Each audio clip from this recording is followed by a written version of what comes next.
Hey hi, నన్ను వెంటాడే రాక్షస ప్రేమ episode 23. ఇక లేట్ చేయకుండా మన స్టోరీలోకి వెళ్దామా. వర్ష బయటికి కోపంగా వెళ్ళిపోవడం చూసిన వరుణ్ కంగారుగా తన వెనకే మొబైల్ తీసుకుని ఫాస్ట్గా నడుస్తూ ఆఫీస్ బయటికి నడుస్తాడు.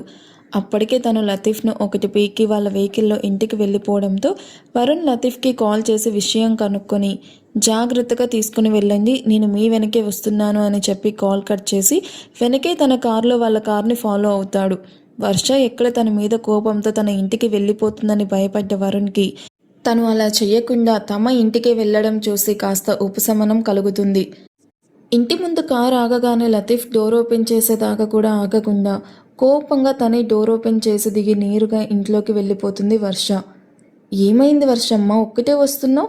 వరుణ్ బాబు ఎక్కడా అని కాంతమ్మ అడుగుతున్న సమాధానం చెప్పకుండా స్టెప్స్ ఎక్కుతూ తన రూమ్కి వెళ్ళిపోయి డోర్ లాక్ చేసుకొని బెడ్ మీద బోర్ల పడుకొని కన్నీళ్లు పెట్టుకుంటుంది. ఏమైంది పాపకి అడుగుతుంటే జవాబు కూడా చెప్పకుండా అలా వెళ్ళిపోయింది ఏంటి? పైగా ఏడ్చినట్టు మొహం ఏంటి అలా ఎర్రగా కందిపోయింది? ఆఫీస్లో ఏమైనా జరిగిందా? మరి వరుణ్ బాబు ఎక్కడా అని ఆలోచిస్తూ ఉన్న కాంతమ్మకు వర్షు వర్షు అంటూ ఇంట్లోకి రాగానే వర్ష అని పిలుస్తూ ఉన్న వరుణ్ని చూసి పాప పైకి వెళ్ళిపోయింది బాబు అని చెప్తుంది కాంతం. కాంతమ్మ చెప్పింది విని వరుణ్ ఫాస్ట్గా స్టెప్స్ ఎక్కి తన రూమ్ వైపు అడుగులు వేస్తాడు.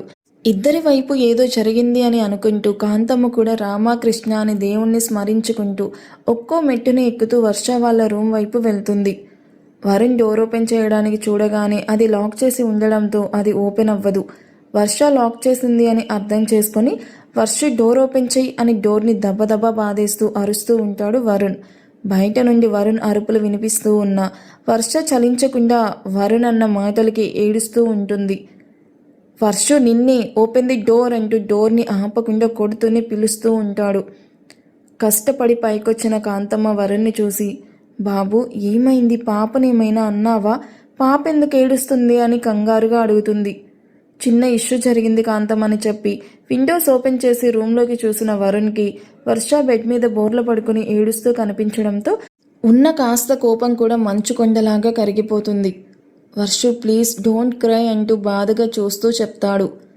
వరుణ్ వాయిస్ విండోలో నుండి వినిపించడంతో వర్ష పైకి లేచి కూర్చొని ఏడుస్తూ విండో క్లోజ్ చేసి బెడ్ మీద కూర్చొని వరుణ్ అన్న మాటలే పదే పదే వినిపించడంతో బెడ్ మీద పిల్లోస్ విసిరేస్తూ I hate you Varun, I hate you so much అంటూ ఏడుస్తూ కాస్త కోపంగా మారడంతో గట్టిగా అరుస్తూ చెప్తుంది. వర్షు ప్లీజ్ రా, డోర్ ఓపెన్ చెయ్యి, నేను కావాలని అనలేదు, ఏదో కోపంలో అన్ఎక్స్పెక్టెడ్గా అలా అనేశాను, ప్లీజ్ ఎక్స్క్యూజ్ చేయరా, ఇంకెప్పుడు ఇలా బిహేవ్ చెయ్యను, ప్రామిస్, ప్లీజ్ డోర్ ఓపెన్ చెయ్యి. ఇక్కడి నుంచి వెళ్తావా లేదా అంటూ రూమ్లో టేబుల్ మీద ఉన్న షోపీస్ తీసి డోర్కి గురి చూసి కొట్టగానే అది గల్లున శబ్దం చేసి పగిలి వరుణ్లో టెన్షన్ని రప్పిస్తుంది. వర్ష ఏం చేస్తున్నావు, ఏంటి ఆ సౌండ్ అంటూ విండో దగ్గర నుండి డోర్ వైపు వచ్చి భుజంతో డోర్ని బ్రేక్ చేయడానికి ట్రై చేస్తాడు. నానమ్మ, వరుణ్ ఇక్కడి నుంచి వెళ్ళిపోకపోతే రూమ్లో ఉన్న నైఫ్తో నన్ను నేను గాయపరుచుకుంటా, అర్జెంటుగా తనని ఇక్కడి నుండి వెళ్ళమని చెప్పు అంటూ కోపంగా చెప్తుంది. వర్ష మాటలు విని వరుణ్ బాధగా చేసే పని ఆపి వర్షు ప్లీజ్ రా, నీకు దూరంగా నేను ఉండలేను, ఈ ఒక్కసారి ఎక్స్క్యూజ్ చేయరా ప్లీజ్. వర్ష రెండు చెవులు చేతులతో మూసేసి నానమ్మ చెప్పేది నీకే, ఈ వాయిస్ నాకు వినిపించకూడదు, ఇంకో నిమిషం టైం ఇస్తున్నాను, తర్వాత తను ఇక్కడే ఉంటే మాత్రం నేను చెప్పింది ఖచ్చితంగా చేసి తీరుతాను. వరుణ్ ఇంకేదో అంటూ ఉంటే బాబు ఆగు, పాప మనసు అస్సలేం బాగాలేదనుకుంటాను, ముందు నువ్వు ఇక్కడ నుండి వెళ్ళు, పాపతో నేను మాట్లాడి కిందకు తీసుకొస్తాను, నువ్వు ఇంకా ఇక్కడే ఉంటే పాప ఏమైనా చేసుకోవచ్చు, దయచేసి నా మాట విను. సరే కాంతం, వర్షు జాగ్రత్త, తనకేదైనా తినడానికి పెట్టు, నేను వెళ్తున్నా అంటూ బాధగా అక్కడి నుండి ఇంటి ముందుకు వెళ్ళి ఎర్రటి ఎండలో చెప్పులు కూడా లేకుండా నిల్చుకొని వర్ష విషయంలో చేసిన దానికి తనను తాను శిక్షించుకుంటాడు. పాప బాబు వెళ్ళిపోయాడు, తలుపు తీయంటూ వరుణ్ వెళ్ళాక వర్ష డోర్ నాక్ చేస్తూ అడుగుతుంది కాంతం. నాకు ఎవరితోనూ మాట్లాడాలని లేదు నానమ్మ, దయచేసి నన్ను ఒంటరిగా వదిలేసేయండి అని మోకాళ్ళల్లో మొహాన్ని దాచుకుని ఏడుస్తూ చెప్తుంది. నువ్వు చెప్పినట్టే బాబును పంపించాను, నా మాట విను తల్లి, తలుపు తెరువు అని ఎన్నిసార్లు అడిగినా వర్ష నుండి సమాధానం రాకపోవడంతో కాంతమ్మ నీరసంగా అక్కడి నుండి వరుణ్ణి వెతుక్కుంటూ కిందకి వెళ్తుంది. ఏంటంటే వీడు పొద్దుననగా గుడికి వెళ్ళొస్తా అని చెప్పి వెళ్ళాడు, ఇంకా రాలేదేంటి అని సోఫాలో కూర్చొని పేపర్ చదువుతూ ఉన్న శ్రీరామ్కి కాఫీ కప్ అందిస్తూ అడుగుతుంది అతని భార్య స్వాతి. నీకన్నిటికీ కంగారే. వాడేమైనా చిన్నపిల్లాడా? ఎక్కడైనా తప్పిపోవడానికి వచ్చేస్తాళ్లే, అనవసరంగా కంగారు పడకు అని చెప్పి కాఫీ సిప్ చేస్తూ అమ్మాయి కాల్ చేసిందా అంటూ భార్య వైపు చూస్తాడు. చేసిందండి, ఇంకో వీక్లో ఫైనల్ ఎగ్జామ్స్ ఉన్నాయట, అవి అవ్వగానే ఇండియా వచ్చేస్తా అని చెప్పింది. ఆకాష్కి ఒకసారి కాల్ చెయ్యండి, వాడికి అసలే ఇండియా కొత్త, పైగా హైదరాబాద్కి మొన్నే వచ్చాడు, అడ్రస్ మిస్ అయ్యి ఇబ్బంది పడుతున్నాడేమో. చెప్తే వినవు కదా నువ్వు నీ కొడుకు పిచ్చి అని విసుక్కుంటూనే టేబుల్ మీద ఉన్న మొబైల్ తీసుకొని డయల్ చేస్తూ ఉండగా మొహాన్ని కందగడ్డలాగా పెట్టుకొని హీరోలా బయటకు వెళ్ళిన కొడుకు భిక్షగాడిలాగా చినిగిన షర్ట్తో ఒళ్ళంతా గాయాలతో ఇంట్లోకి అడుగు పెడతాడు ఆకాష్. ఆకాష్, ఏంట్రా ఈ అవతారం, ఏమైంది అంటూ చినిగిపోయిన షర్ట్లో ఉన్న కొడుకుని చూసి సోఫాలో కూర్చోపెట్టి పక్కనే కూర్చొని, నిన్నేరా, ఏమైంది? టెంపుల్కి వెళ్ళొస్తా అని నేను వస్తా అని చెప్తున్నా వినకుండా ఒక్కడికి వెళ్ళిపోయావు. వెళ్ళేటప్పుడు హీరోలా వెళ్ళి వచ్చేటప్పుడు బెగ్గర్లా వచ్చావేంట్రా? అసలు ఏం జరిగింది? ఎవరితో అయినా గొడవ పడ్డావా చెప్పు ఆకాష్ అంటూ ఆకాష్ భుజం పట్టుకొని కదిలిస్తూ ఉంటుంది. అయినా ఆకాష్లో ఎటువంటి మార్పు లేదు. మొహాన్ని ఎర్రగా పెట్టుకొని ఎంత అడుగుతున్నా సమాధానం చెప్పకుండా మౌనంగా ఉంటాడు. రే ఆకాష్, మీ అమ్మ అడుగుతుంటే ఆన్సర్ ఇవ్వకుండా అలా స్టాచ్యూలా ఉన్నావేంట్రా? ఏమైందో చెప్పు, ఎవరితో అయినా గొడవ పడ్డావా అంటూ ఆకాష్ మీద సీరియస్ అవుతాడు శ్రీరామ్. రామ్ అలాగేనా కొడుకుతో బిహేవ్ చేసేది అని శ్రీరామ్ని తిట్టి, నాన్న ఏం జరిగిందో చెప్పురా అంటూ ఆకాష్ చేయి పట్టుకొని కొడుకు తల నిమురుతూ ఆప్యాయంగా అడుగుతుంది స్వాతి. తన చేయి పట్టుకోగానే ఆ అంటూ తన చేయి పట్టుకొని అరవగానే, అయ్యో ఏమైందిరా అంటూ చేయి పట్టుకొని చూడగానే అరచేయి మొత్తం కాలిపోయి తోలుడి ఎర్రగా కందిపోయి ఉంటుంది. రామ్ ఫస్ట్ ఎయిడ్ కిట్లో ఆయింట్మెంట్ ఉంటుంది తీసుకురా అంటూ ఆయింట్మెంట్ తీసి అప్లై చేసి బ్యాండేజ్ వేసి కట్టుకడుతూ, ఇప్పుడైనా చెప్పురా ఏమైంది అంటూ నెమ్మదిగా అడుగుతుంది. ఒకడు వాడి వైఫ్ నడుము టచ్ చేశా అని నన్ను కొట్టి ఇలా నా చేయి కాల్చాడు మామ్ అంటూ కోపంగా చెప్తాడు. నా కొడుకునే కొడతాడా? ఎంత ధైర్యం వాడికి? వాడిని వదిలేదే లేదు. ఎవడు ఆకాష్ వాడు అంటూ కోపంగా చూస్తూ అడుగుతుంది. డోంట్ నో మామ్, వాడిని ఫస్ట్ టైం చూశాను. హెల్ప్ చేసినందుకు థ్యాంక్స్ చెప్పకపోగా నన్నే రివర్స్లో కొట్టాడు అంటూ ఆవేశంగా పైకి లేస్తాడు. కూల్ ఆకాష్, నిన్ను కొట్టాడు అని తెలిసాక కూడా నీ మామ్ సైలెంట్గా ఉండే టైపే కాదు. వాణ్ణి ఈడ్చుకొచ్చి నీ కాళ్ళ ముందు పడేస్తా, ఆ తర్వాత వాణ్ణి ఏం చేస్తావో నీ ఇష్టం. చాలే నోర్మోయ్, వీడు చేసిందే తప్పు, అది వాడికి చెప్పకుండా సపోర్ట్ చేసి వాడిని మరింత చెడగొడుతున్నావు. నీ వల్లే వాడు ఇలా తయారయ్యాడు అంటూ భార్య మీద సీరియస్ అవుతాడు శ్రీరామ్. డాడ్, నేనేం మిస్టేక్ చేయలేదు. ఇన్ఫ్యాక్ట్ వాడి వైఫ్ స్టెప్స్ మీద నుండి పడిపోతూ ఉంటే పట్టుకొని హెల్ప్ చేశాను అంటూ ఆవేశంగా చెప్తాడు. ఓకే ఆకాష్, నువ్వు చేసింది మంచి పని, I agree with you. But అతనికి అది రాంగ్గా కన్వే అయ్యింది. నిన్ను కొట్టి ఆ అబ్బాయి తప్పు చేశాడు అని. నువ్వు అలాగే చేస్తే గొడవ పెద్దదవుతుంది. So leave it. What is this dad? వాడు నా మిస్టేక్ లేకపోయినా కొట్టాడు అని తెలిసాక కూడా నాకు సపోర్ట్ చేసి వాడిని పనిష్ చేయకుండా ఇక్కడితో వదిలేసి అంటారేంటి? It's not good dad. నేనంటే మీకు ఇష్టం లేదు. యూ ఆల్వేస్ సపోర్ట్ నైనా. మీకు కూతురు అంటేనే ఇష్టం అంటూ కోపంగా అరిచి రూమ్లోకి వెళ్ళిపోతాడు. ఏంటి రామ్ ఇది? ఎందుకు వాడిని బాధ పెడుతున్నారు అని అసహనంగా ఫీల్ అవుతూ వెనక్కి ఆకాష్ అంటూ రూమ్లోకి వెళ్ళి ఆకాష్ అంటూ భుజం మీద చెయ్యి వేసి పక్కనే కూర్చుంటుంది స్వాతి. లీవ్ మీ మామ్, నాకు ఒంటరిగా ఉండాలనుంది, ప్లీజ్ వెళ్ళు అంటూ చిరాకు మొహం తిప్పుకుంటాడు. ఆకాష్, డాడ్ లవ్స్ యూరా, ప్లీజ్ డోంట్ డిసప్పాయింట్. నువ్వు ఎక్కడ లేనిపోని ప్రాబ్లమ్స్లో ఇరుక్కుంటావేమో అని రామ్ భయం అంతే. ఇప్పుడే కాదు మామ్, డాడ్ ఎప్పుడూ అంతే, నాకంటే ఎక్కువ చెల్లికే ప్రిఫరెన్స్ ఇస్తాడు.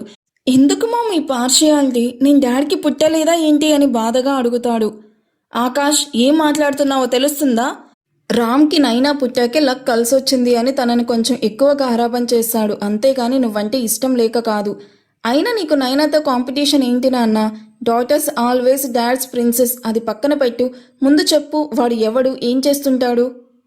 చెప్పాను కదా మామ్, వాడెవడో తెలియదు అని. వాడిని చూడడం ఫస్ట్ టైం అంటూ వరుణ్ని గుర్తు చేసుకుంటూ కచ్చిగా చెప్తాడు. హో ఐసీ, ఓకే టెల్ మీ, నువ్వు వెళ్ళిన టెంపుల్లో సీసీటీవీ ఫుటేజ్ ఉంటుందా? అలా వాడు ఎవడో తెలుసుకోవచ్చు కదా, పద ఇప్పుడే వెళ్ళి చూద్దాం.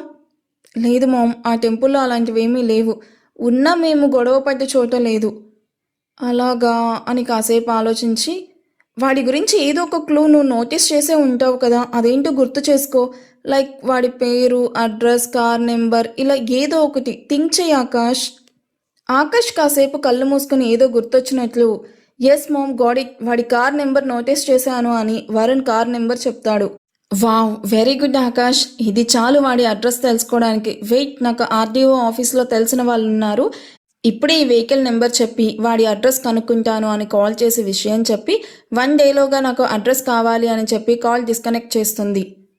Thank you mom, you are the best mom, I love you so much అంటూ హత్తుకొని నవ్వుతూ చెప్తాడు. ఎనీథింగ్ ఫర్ యూ ఆకాష్ అంటూ బుగ్గని మీరు కూర్చో, నీకు బ్రేక్ఫాస్ట్ తీసుకొస్తాను అని చెప్పి కిచెన్లోకి వెళ్ళబోతూ ఉంటుంది. కానీ ఆకాష్ స్వాతి చేతిని పట్టుకొని ఆపి, నీకు విషయం చెప్పాలి మామ్ అంటూ చిరునవ్వుతో I am in love with someone అంటూ కాస్త సిగ్గుపడుతూ చెప్తాడు. వాట్, ఎవరు ఆకాష్ ఆ లక్కీ గర్ల్ అంటూ కొడుకు మొహంలో వచ్చిన చిరునవ్వుని చూసి నవ్వుతూ అడుగుతుంది. నన్ను కొట్టాడు కదా మామ్, వాడి wife, she's very beautiful mom, అందానికి ఆధార్ కార్డ్లా ఉంది, చూడ్డంతో నా హార్ట్ని ఆక్యుపై చేసింది. Love it first sight mom, please mom, నాకు తను కావాలి, నువ్వే నాకు హెల్ప్ చెయ్యాలి, ఇన్నాళ్ళుగా వెతుకుతూ ఉన్న నా డ్రీమ్ గర్ల్ తనే అంటూ చిరునవ్వుతో చెప్తాడు. ఆకాష్, పిచ్చికని పట్టిందా నీకు? ఆల్రెడీ పెళ్ళైన అమ్మాయిని లవ్ చేయడం ఏంట్రా? హైదరాబాద్లో అమ్మాయిలే లేనట్టు చేసుకుంటే ఆ అమ్మాయినే చేసుకుంటా అంటున్నావు. అయినా మ్యారేజ్ అయిన అమ్మాయితో నీకు పెళ్ళేంటి? నేను ఏమాత్రం ఒప్పుకోను అంటూ కరాకంటిగా చెప్పడంతో ఆకాష్ కోపంగా ఓకే ఫైన్ మోమ్, నేను ఇంకో 2 డేస్లో ఇటలీ వెళ్ళిపోతున్నాను అంటూ వార్డ్రోబ్లో ట్రాలీ బ్యాగ్ తీసుకుని తన బట్టలు సర్దుకోవడం మొదలు పెడతాడు. అదేంట్రా, ఇంటర్ అయిపోయినప్పటి నుంచి మాకు దూరంగా ఉండి స్టడీస్ కంప్లీట్ చేసావు, మొన్ననేగా ఇక్కడ నుండి ఇక్కడే ఉంటాను, ఇక్కడే మంచి బొటిక్ స్టార్ట్ చేసి ఇక్కడే ఉంటాను అని చెప్పావు, మళ్ళీ ఈ సడన్ డెసిషన్ ఏంటి? నాకు ఇష్టమైంది మీరు ఇవ్వనప్పుడు నేనెందుకు ఉండాలి ఇక్కడ? So I don't want to stay here. నీకు తెలుసు కదా నేను ఎంత మొండివాడినో. ఇక్కడ నుండి వెళ్ళాక ఈవెన్ కాల్ కూడా చెయ్యను. నేను ఏదైనా కావాలి అని కోరుకుంటే అది నాకు దక్కి తీరాలి, లేకపోతే దానికోసం నేను ఎంత దూరమైనా వెళ్తాను, అది చావడానికైనా సరే చంపడానికైనా సరే అని కోపంగా చెప్పి ఆపిన వర్క్ మళ్ళీ మొదలు పెడతాడు. ఆకాష్, నీ కోసమే కదా నేను చెప్తుంది, నీ హ్యాపీనెస్ కోసమే ఈ మామ్ ఎప్పుడూ ఆలోచిస్తూ ఉంటుంది. నా హ్యాపీనెస్ నీకు ఇంపార్టెంట్ అనుకుంటే ఆ అమ్మాయి నాకు వైఫ్గా కావాలి. స్వాతి కాసేపు ఆలోచించి, సరే ముందు నేను తనని చూడాలి, ఆ తర్వాత ఆ అమ్మాయి నాకు నచ్చితే అప్పుడు తనని నేను యాక్సెప్ట్ చేస్తాను, సరేనా అనగానే ఆకాష్ హ్యాపీగా ఫీల్ అయ్యి హక్ చేసుకొని థ్యాంక్ యూ మామ్, ఆ అమ్మాయి నీకు డెఫినెట్గా నచ్చుతుంది అని తన చేతులు పట్టుకుని రౌండ్గా తిప్పుతూ ఆనందంగా చెప్తాడు. సరే ముందు బ్రేక్ఫాస్ట్ చేయని కొడుకు ఆనందాన్ని చూసి ఏదో ఆలోచిస్తూ బ్రేక్ఫాస్ట్ తీసుకుని రావడానికి కిచెన్ వైపు వెళ్తుంది. ఆకాష్ రూమ్లో నుండి బయటకు వస్తున్న భార్యని చూసి శ్రీరామ్ కోపంగా చూస్తూ కొట్టడానికి చెయ్యెత్తి భార్య మీద ఉన్న ప్రేమతో ఆ పని చెయ్యలేక అసహనంగా చేయి కిందకు దించేసి భార్య వైపు కోపంగా చూస్తూ తన చేయి పట్టుకొని రూమ్లోకి తీసుకుని వెళ్ళి డోర్ లాక్ చేసి అసలు నీకు బుద్ధుందా స్వాతి, ఏం చేస్తున్నావో తెలుస్తుందా అంటూ సీరియస్గా అడుగుతాడు. రామ్ దేని గురించి మాట్లాడుతున్నాడో అర్థం అవ్వక ఏమైంది రామ్, దేని గురించి మాట్లాడుతున్నావు అంటూ రామ్ వైపు అయోమయంగా చూస్తూ అడుగుతుంది. ఆకాష్ అంటే కుర్రాడు, ఆవేశంలో ఉన్నాడు, అలాంటి వాడికి నెమ్మదిగా తను చేసింది తప్పు అని చెప్పుకుంటే వాడిని సపోర్ట్ చేసి ఆకాష్ని మరింత చెడగొడుతున్నావు స్వాతి, వాడిలా మొండిగా తయారవ్వడానికి నువ్వే కారణం, అది తెలుస్తుందా నీకు అంటూ ఆవేశంగా అరుస్తాడు. స్టాప్ ఇట్ రామ్, నీ కొడుకుని ఎవడో ముక్కు మొహం తెలియని వాడు కొట్టాడు అని తెలిసినా నువ్వు ఏమీ పట్టనట్టు సైలెంట్గా ఉంటావేమో, కానీ నా కొడుకుని ఎవడు కొట్టాడు అని తెలిసి నేను నీలాగా సైలెంట్గా ఉండను, వాడికి తగిన శాస్తి చేసే తీరుతాను. స్వాతి, నీకు నా బాధ ఎందుకు అర్థం కావడం లేదు? ఆకాష్ని అనవసరంగా నువ్వే ప్రాబ్లమ్స్లో పడేస్తున్నావు, ఈ గొడవలు మనకు అవసరమా? ఆకాష్ అతని భార్యను టచ్ చేయడం తప్పు, మిస్టేక్ మన కొడుకు చేశాడు. ఇచ్చిన లెక్చర్ చాలు, నా కొడుకు మిస్టేక్ ఇందులో ఏమీ లేదు, ఉన్నా సరే ఆకాష్ ఏం చేస్తే అదే కరెక్ట్, ఇందులో నువ్వు కల్పించుకోకు, నువ్వు చేయాల్సిన పని కూడా నేనే చేస్తాను అని విసురుగా చెప్పి అక్కడి నుండి కిచెన్లోకి వెళ్ళిపోతుంది. స్వాతిని చూసి భారంగా నిట్టూర్చి, నీకు తెలియకుండా నువ్వే నాకు ఆకాష్కి మధ్యన అడ్డు కూడా కట్టేస్తున్నావు స్వాతి, వాడికి మంచి చెడు చెప్పాలి అని నేను చూస్తాను, కానీ నాకు అవకాశం ఇవ్వకుండా వాడు ఏం చేసినా సపోర్ట్ చేస్తూ వాడికి నేనంటే కోపం ఏర్పడేలాగా చేశావు. ఈ గొడవ ఎంత దూరం వెళ్తుందో అని ఆలోచిస్తూ రూమ్ బయటికి వచ్చి చూడగానే ఆకాష్కి గోరు ముద్దలు పెడుతూ మాటలు చెప్తూ ఉన్న స్వాతిని, తను పెట్టింది తిని you are the best mom అంటూ ఆనందంగా చెప్తున్న ఆకాష్ని చూసి అక్కడి నుండి బయటకు వెళ్ళిపోతాడు శ్రీరామ్.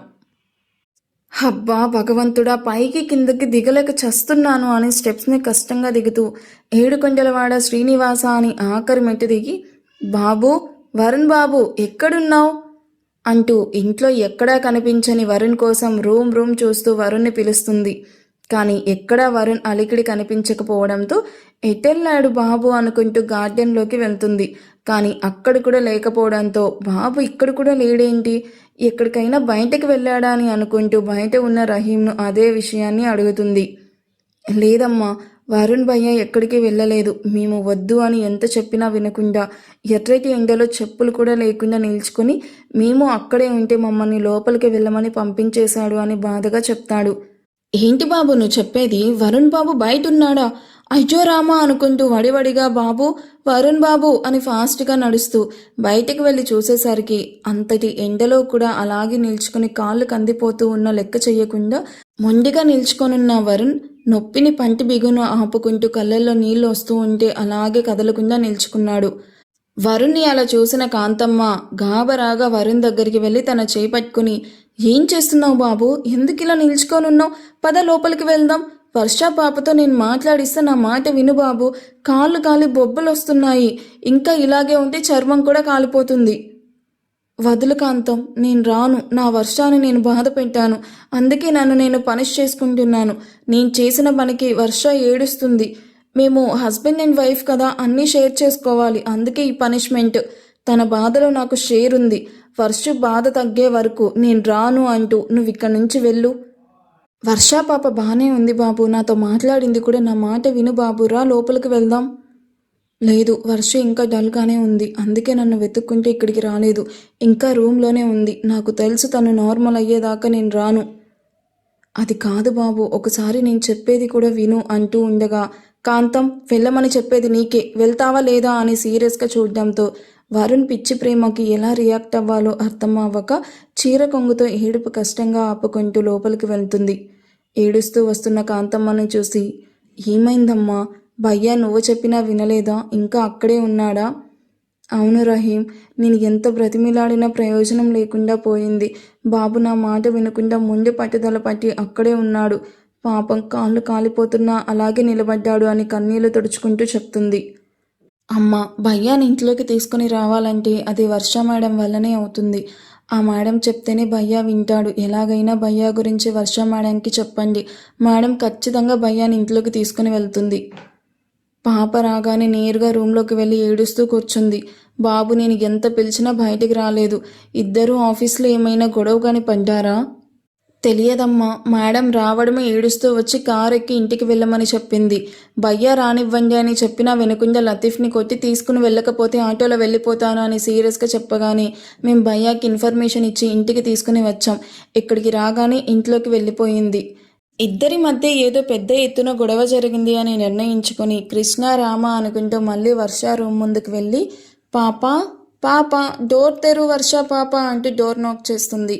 నానమ్మ ప్లీజ్ నన్ను పీస్ఫుల్గా కాసేపు వదిలేయండి, నేను ఎవరితో మాట్లాడే పొజిషన్లో లేను, ప్లీజ్ అర్థం చేసుకో అని ఏడుస్తూ డోర్ ఓపెన్ చేయకుండా సమాధానం ఇస్తుంది. నీ బాధ నాకు అర్థమవుతుంది పాప, కానీ వరుణ్ బాబు నువ్వు తనతో మాట్లాడలేదని ఎర్రటి ఎండలో చెప్పులు కూడా లేకుండా నిల్చుకున్నాడు. మేము ఎంత చెప్పినా వినడం లేదు, నువ్వు చెప్తేనే వింటాడు. ఈ ఒక్కసారి ఈ నానమ్మ కోసం బాబుతో మాట్లాడు అని చెప్పడం ఆలస్యం. వర్ష డోర్ ఓపెన్ చేసి కాంతమ్మ భుజాలు పట్టుకుని వరుణ్ ఎక్కడ నానమ్మ అని టెన్షన్గా అడుగుతుంది. కాంతమ్మ ఏడుస్తూ ఇంటి ముందు నిల్చుకున్నాడు పాప, కాళ్ళు కందిపోయి బొబ్బలు కూడా వచ్చాయి అని చెప్పగానే వర్ష ఏడుస్తూ ఫాస్ట్గా కుచ్చిళ్ళు పట్టుకొని పరిగెత్తుతూ కన్నీళ్లు తుడుచుకుంటూ ఇంటి ముందుకు వెళ్ళి వరుణ్ అని పిలవగానే వర్షాన్ని చూసి వరుణ్ ఆనందంగా వర్షు అని పరిగెత్తుకుంటూ వచ్చి తనని గాల్లోకి లేపి హక్ చేసుకుంటాడు. వాళ్ళని అలా చూసి కాంతమ్మ కళ్ళు తుడుచుకుంటూ నవ్వుతూ చూస్తూ ఉంటుంది. అసలు స్వాతి ఆకాష్ ఎవరో తెలుసా మీకు? Any guesses? ఎవరైనా గెస్ట్ చేయగలిగితే కామెంట్ చేయండి. ఈ ఎపిసోడ్ మీకు నచ్చితే ప్లీజ్ లైక్ చేసి హైప్ ఇవ్వడం అస్సలు మర్చిపోవద్దు. Thank you for watching. Bye.